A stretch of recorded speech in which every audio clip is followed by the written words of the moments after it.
রহমত আছে না নাই? আরো জোরে কম। আল্লাহ হাবিব সাল্লাল্লাহু আলাইহি সাল্লাম হাউজে কাউসারের রহমত দিয়ে মাঠ ঠান্ডা করে দিবেন, পিছনের বিচার সামনে নিয়ে আসবেন, ফুলসেরাতের গোড়ায় আল্লাহর দরবারে কান্না করে করে অসংখ্য বান্দারে জান্নাত দিবেন, বিনা হিসাবে একদলরে জান্নাত দিবেন, মিজানের ডান পাশে দাঁড়িয়ে একদলকে জান্নাতে নিবেন।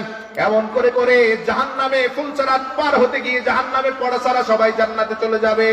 যারা পড়ে যাবে ফুলসেরাত পার হতে গিয়ে যারা জাহান্নামে পড়ে যাবে, রাসূল বলেন এতক্ষণ আমি আল্লাহর দরবারে কথা বলেছি, মুনাজাত করেছি, চেয়ে থেকেছি, যখন দেখবো আমার বান্দা জাহান্নামে চলে গেছে তাদেরকে উদ্ধার করার জন্য আমি সিজদায় পড়ে যাব। আল্লাহ বলবেন ইরফা রাসাকা ইয়া মুহাম্মদ, হাবিব মাথা উঠান, সালতু তাওয়াসফা তুসাফা ওয়া কুল তুসবা, আমার দরবারে চাপ চাইলেই হবে, বলেন বললেই হবে, সুপারিশ করেন করলেই জান্নাত। সুবহানাল্লাহ কোন রাসূলুল্লাহ বলেন আমি মাথা উঠিয়ে সবাইরে দেখবো, বলতেছি সবাই, আমি দেখবো সবাই বলতেছে নাফসি নাফসি, মাথাটা উঠিয়ে আমি আমার আল্লাহরে বলবো আল্লাহ আমার জন্য চাই না চাইবো না, পরিবারের জন্য চাই না চাইবো না, আমি আল্লাহরে বলবো উম্মতি উম্মতি, আল্লাহ আমার জাহান্নামী উম্মতগুলোরে বের করার একটা সীমা দিয়ে বলবেন বের হও, আমার সুপারিশের কারণে একদল জান্নাতে চলে যাবে। আবার তাকিয়ে দেখবো আরেক দল পড়ে আছে, আমি তো কাউরে ভুলবো না, আবার সেজদায় পড়বো, আবার মাথা উঠায় বলবেন বলেন আমার, আমি আবার আল্লাহর দরবারে বলবো উম্মতি উম্মতি, আল্লাহ আবার বলবেন আরেক দলকে বের করবেন আমার কারণে, আবার সেজদায় পড়বো।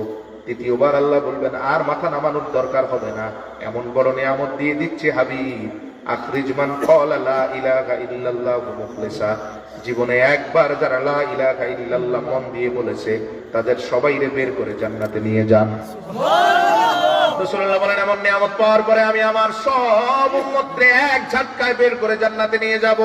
এরপরে তাকিয়ে দেখবো আমার আর একটা উম্মত এখন আর জাহান্নামে নাই। রহমত আছে না নাই? আছে।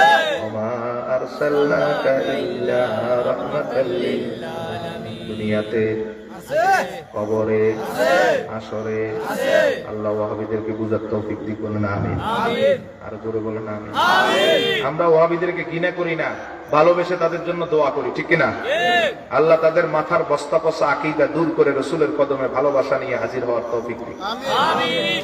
আস্তাগফিরুল্লাহ রাব্বি মিন কুল্লি যামবিন ওয়া আতুবু ইলাইহি, লা হাওলা ওয়ালা কুওয়াতা ইল্লা বিল্লাহিল আলিয়্যিল আযীম। আল্লাহুম্মা আমিন। ربنا ظلمنا أنفسنا وإن لم تغفر لنا وترحمنا لنكونن من الخاسرين। رب العالمين, তোমার বান্দারা বসে আছে শুধু তোমার সন্তুষ্টির জন্য গো আল্লাহ। আল্লাহ তুমি আমাদের সবার উপর রাজি খুশি হয়ে আমাদের জীবনের সব গুনাহগুলো দয়া করে মাফ করে দাও। রব্বুল আলামিন, আমাদের মা বাবা আত্মীয় স্বজন তামামের জিন্দেগির গুনাহ ক্ষমা করে দাও। আল্লাহ তোমার মহান দুই ওলি আল্লামা সাহেব কিবলা ফুলতুলি রহমাতুল্লাহি আলাইহি, হযরত ফাজিল শাহ রহমাতুল্লাহি আলাইহি সহ এই পাশে সাহিত্য এবং আশেপাশে যত গুরুস্থান সব মুর্দেগানদের তুমি ক্ষমা করে দাও। আল্লাহর ওলিদের মর্যাদা বাড়ায় দাও, রুহানি ফায়েজ তাওয়াজ্জুহ দিয়ে এলাকারে শান্ত করে দাও।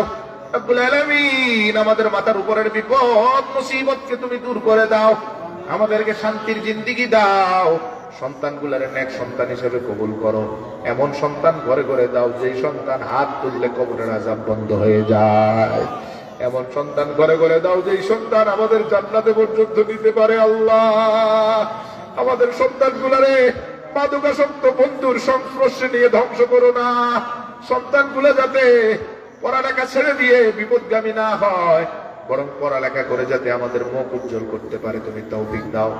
এই এলাকার যুবকদের উপর খাস রহমত নাজিল করো, এই এলাকার বৃদ্ধ অসহায় যারা অসুস্থ তাদেরকে তুমি সুস্থ করে দাও। আল্লাহ, হাসপাতালের বেডে যারা তাদের উপর খাস রহমত নাজিল করো। রব্বুল আলামিন, আজকের এই আয়োজনে যে যেভাবে সহযোগিতা করেছে কবুল করে নাও, দেশ বিদেশ থেকে যারা সাহায্য করেছে তুমি তাদের কবুল করো। প্রবাসী ভাইদের উপর খাস রহমত নাজিল করো। আল্লাহ, আল্লাহ আমাদেরকে তুমি কবুল করো।